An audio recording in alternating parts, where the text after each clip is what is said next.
Sirohi medical college को लेकर सांसद देवजी पटेल और स्थानीय विधायक संयम लोढ़ा के समर्थकों के बीच श्रेय लेने की होड़ ने इसके उद्घाटन कार्यक्रम को जिस तरह से राजनीतिक अखाड़ा बनाया, उससे ये जरूरी हो जाता है कि केंद्र सरकार के द्वारा जारी हर दस्तावेज से मेडिकल कॉलेज के अपग्रेडेशन की प्रक्रिया का परत दर परत खुलासा किया जाए। राजनीति के गिरते नैतिक मूल्यों में नेता कोई भी हो, इनका मकसद राजनीतिक हित साधने के लिए अपने मतदाताओं को भटकाने के अलावा कोई दूसरा नहीं होता। फिर भी इस मुद्दे का खुलासा करना इन नेताओं के राजनीतिक हितों के संरक्षण से ज्यादा इन तीन महत्वपूर्ण कारणों से आवश्यक है। एक ये कि लोकतांत्रिक मूल्यों पर भीड़ तांत्रिक मूल्य हावी करके उपलब्धियां छीनने की राजनीतिक प्रवृत्तियों पर सिरोही जैसे पिछड़े जिले पर रोक लगाना। दूसरा, कुछ भी बोलकर मतदाताओं को भ्रमित करने की गलतफहमी पाले नेताओं से मतदाताओं के स्वाभिमान की रक्षा। और तीसरा कारण, कुछ भी दावे करके चले जाने पर किसी के द्वारा सत्य की तह तक नहीं पहुंच पाने के नेताओं के आत्मविश्वास से उन लोगों को दी गई बौद्धिक चेतावनी का प्रतिकार है, जिन पर सत्य को सामने लाकर जनता को गुमराह होने से बचाने की जिम्मेदारी है। सिरोही जिले के लोगों तक इस मामले के संवैधानिक और कानूनी प्रावधानों को नहीं पहुंचाना उनके संवैधानिक जानकारियां रखने के अधिकारों का हनन होगा। दस्तावेज की स्क्रूटनी से पहले सांसद देवजी पटेल और सिरोही विधायक संयम लोढ़ा द्वारा सिरोही मेडिकल कॉलेज के वर्चुअल शिलान्यास के बाद दिए बयानों को सुनते हैं। फिर दस्तावेजों से इन बयानों की हकीकत को परखने का काम शुरू करेंगे।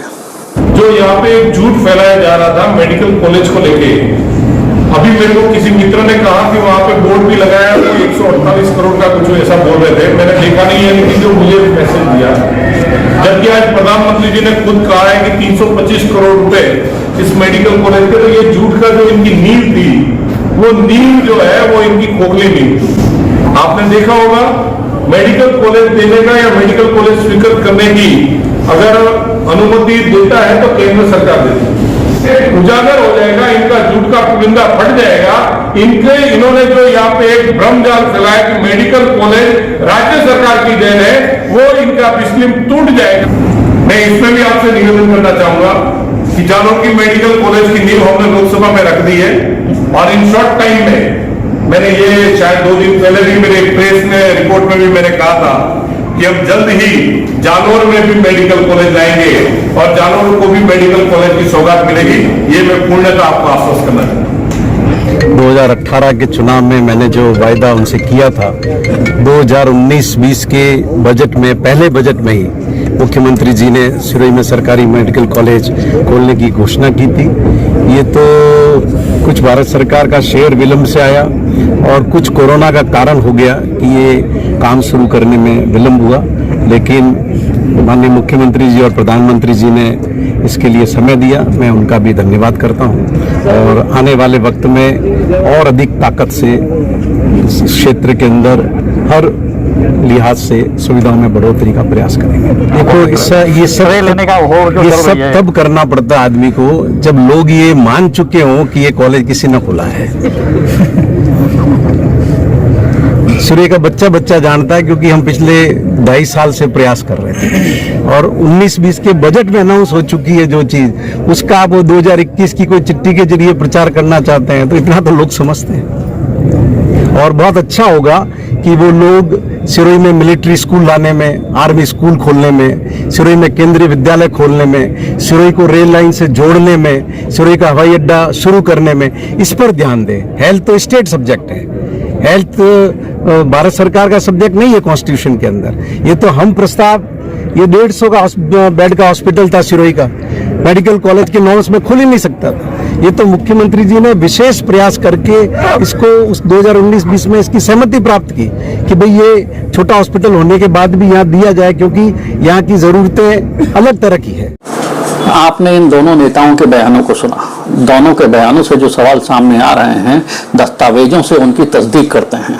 सेंट्रल स्पॉन्सर्ड स्कीम के तहत केंद्र सरकार के ही दस्तावेजों की पड़ताल करेंगे, क्योंकि वहीं से इन सवालों का सही जवाब मिल सकता है। तो सबसे पहले उस दस्तावेज को खोजते हैं जो मेडिकल कॉलेज के अस्तित्व में आने के लिए आवश्यक मूल दस्तावेज है। इसे आप इस योजना का संविधान भी कह सकते हैं। यानी सेंट्रल स्पॉन्सर्ड स्कीम के तहत जिला चिकित्सालयों को मेडिकल कॉलेज में अपग्रेड करने की योजना की गाइडलाइन, जिसके तहत सिरोही समेत राजस्थान और देश के अन्य जिला चिकित्सालयों को मेडिकल कॉलेज के रूप में अपग्रेड किया गया है। गूगल पर guideline for central sponsored scheme for medical college in Rajasthan type करने पर एक इंटरफेस खुलेगा। केंद्रीय स्वास्थ्य मंत्रालय की वेबसाइट का एक लिंक इस पर दिखेगा, जिस पर 13 पेज का एक पीडीएफ फाइल अटैच नजर आएगी।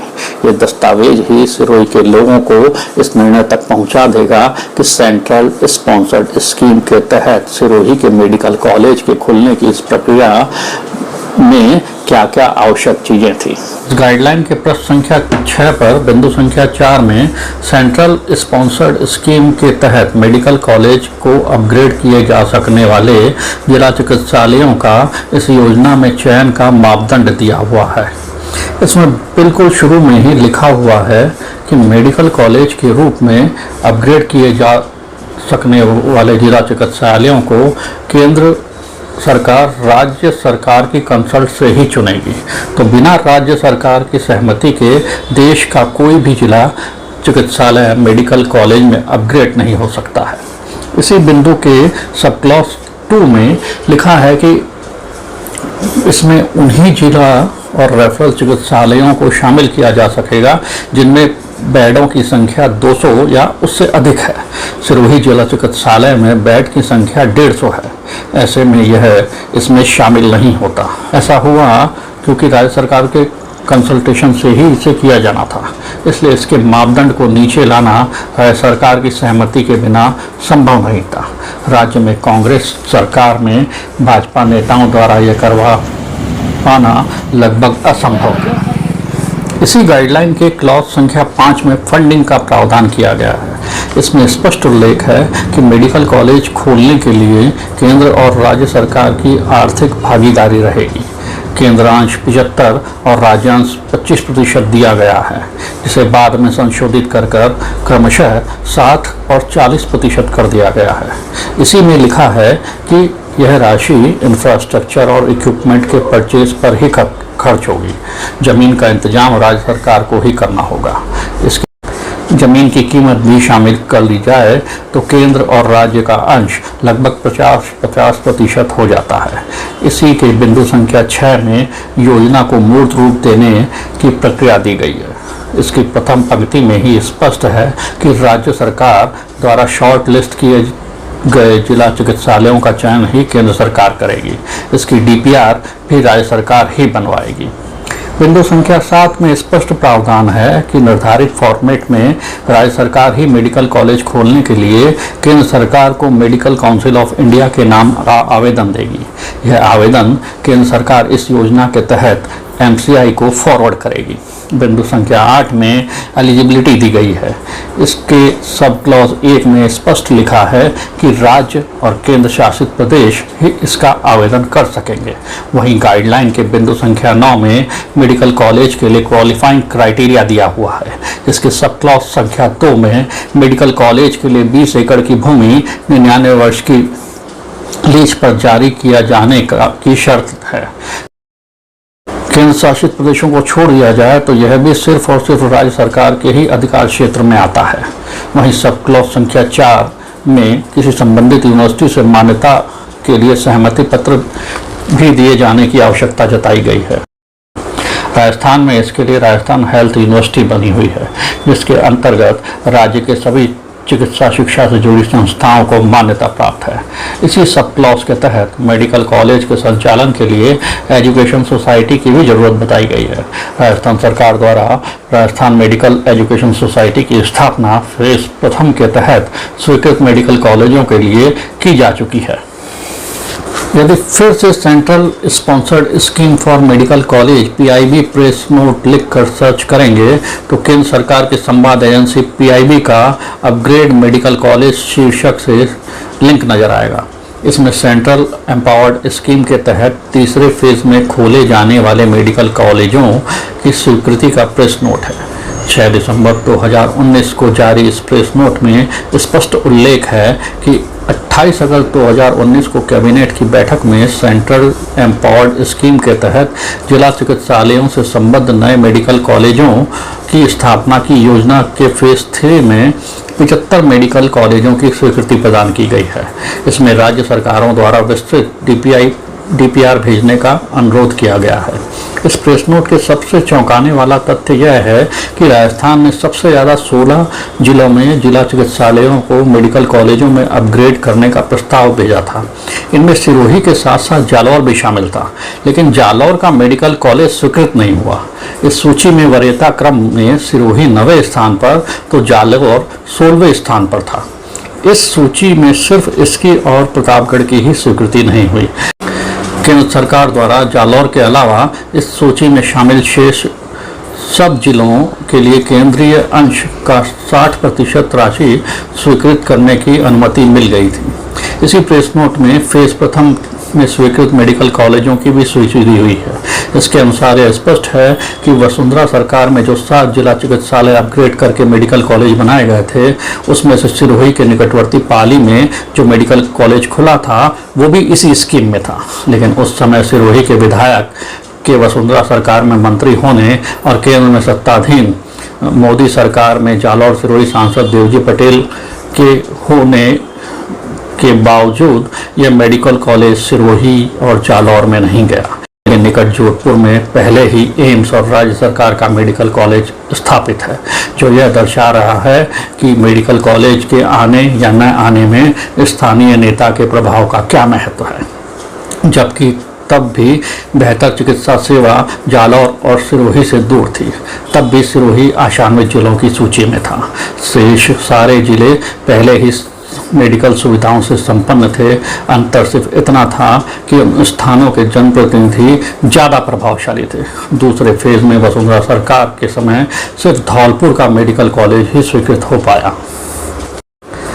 तीसरे फेज में सरकार बदलने पर 16 जिलों में मेडिकल कॉलेज की स्थापना के लिए अपना अंश जारी करने का बजटीय प्रावधान राज्य सरकार द्वारा केंद्र को भेज दिया गया। इंटरनेट पे ही मेडिकल डायलॉग मैगजीन में 15 फरवरी 2021 को केंद्रीय स्वास्थ्य मंत्री हर्षवर्धन के हवाले से देश भर के कई जिलों में 157 मेडिकल कॉलेजों के अंशदान की स्वीकृति प्रदान करने के शीर्षक से एक खबर प्रकाशित है।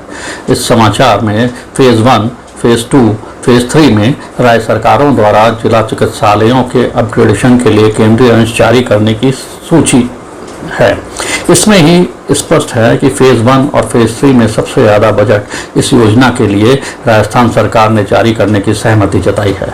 सबसे महत्वपूर्ण बात यह है कि प्रेस इंफॉर्मेशन ब्यूरो की तरफ से जारी प्रेस नोट में राजस्थान सरकार द्वारा जिन 16 मेडिकल कॉलेजों की स्वीकृति का प्रस्ताव राज्य सरकार ने केंद्र को भेजा था, उसमें जालौर को छोड़कर शेष सभी मेडिकल कॉलेज केंद्र सरकार से स्वीकृत होकर आ चुके थे। लोकसभा में 7 फरवरी 2020 को पूछे गए तारांकित प्रश्न संख्या 89 में तत्कालीन केंद्रीय स्वास्थ्य मंत्री हर्षवर्धन द्वारा प्रस्तुत जवाब की सूची में भी राजस्थान के मेडिकल कॉलेज में जालौर और प्रतापगढ़ को छोड़कर शेष सभी जगह मेडिकल कॉलेज की स्वीकृति दिए जाने की जानकारी थी। लेकिन उसी समय लोकसभा सत्र के दौरान ही केंद्र का ध्यान आकर्षण करवाकर सांसद देवजी पटेल जालौर में इसे लाने में लगभग नाकाम रहे। अभी भी जालौर जिला चिकित्सालय तब तक मेडिकल कॉलेज में अपग्रेड नहीं हो सकता जब तक योजना में किए गए प्रावधानों के तहत राज्य सरकार इसके लिए सहमति जारी नहीं कर देती।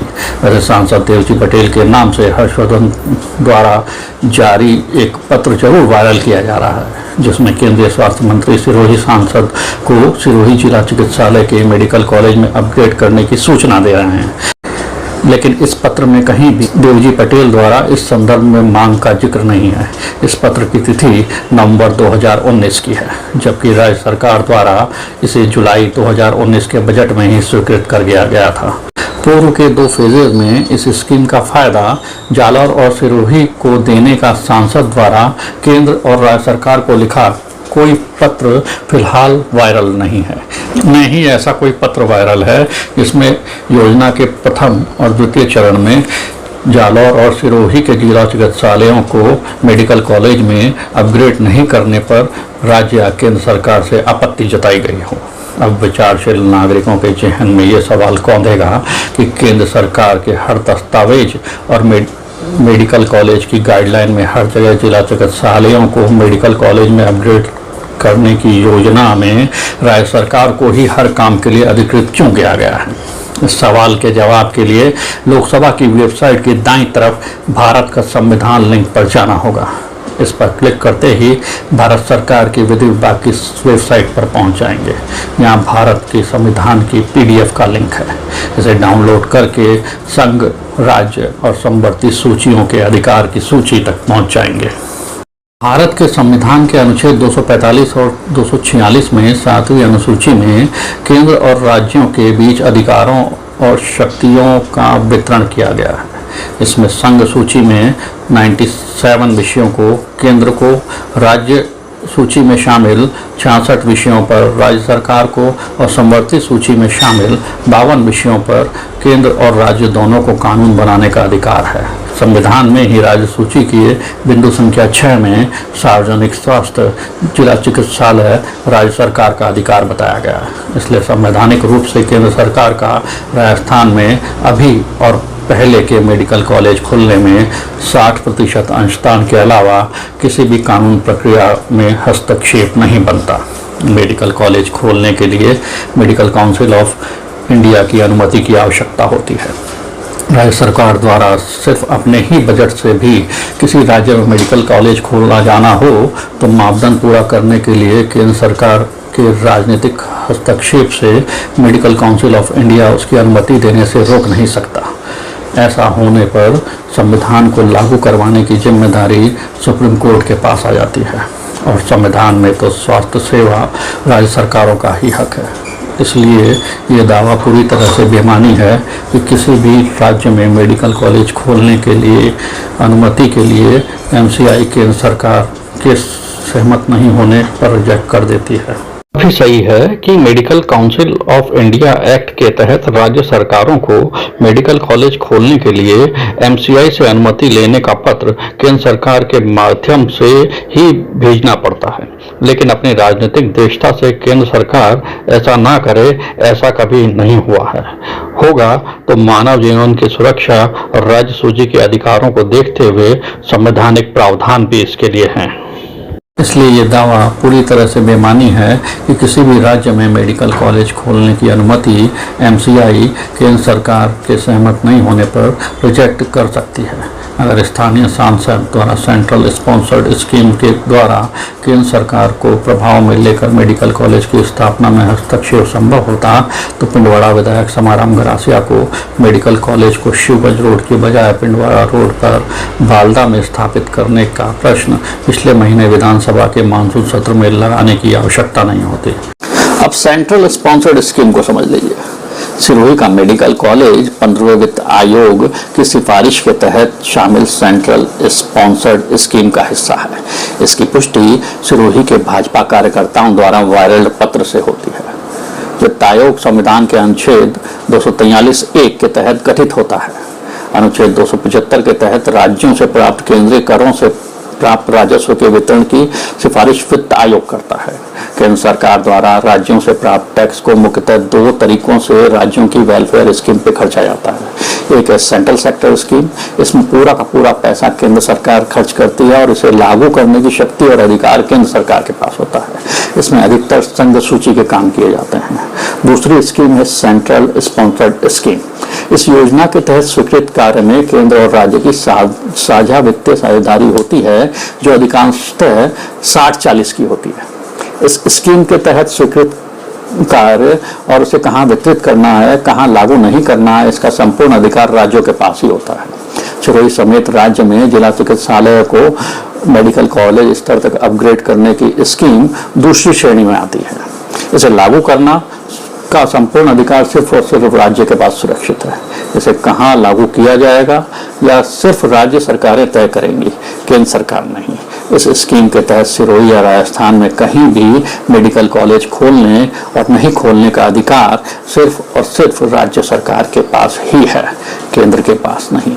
यही कारण है कि कमजोर पैरवी के कारण वसुंधरा सरकार में जालौर और सिरोही में प्रथम फेज में मेडिकल कॉलेज नहीं खुल सका और पात्रता नहीं रखने के बावजूद वर्तमान सरकार में सिरोही मेडिकल कॉलेज खुल गया। व्यवस्थाएं संवैधानिक प्रावधानों से चलती हैं, बड़े बड़े होल्डिंग लगवाने से नहीं है। आशा यह है कि सिरोही के सांसद सिरोही में सेंट्रल स्पॉन्सर्ड स्कीम की बजाय सेंट्रल सेक्टर स्कीम के तहत कोई योजना लेकर आएंगे और सिरोही की जनता उन्हें इस कार्य के लिए सिर आंखों पर बैठाएगी। मापदंड पूर्ण नहीं करने पर भी सिरोही जैसे पिछड़े जिले के लिए मेडिकल कॉलेज की स्वीकृति दिलवाना राज्य सरकार का सिरोही को नायाब तोहफा है और केंद्र सरकार का इसमें आर्थिक हिस्सेदार बनना सिरोही की जनता द्वारा दिए जाने वाले कर का सही प्रतिफल।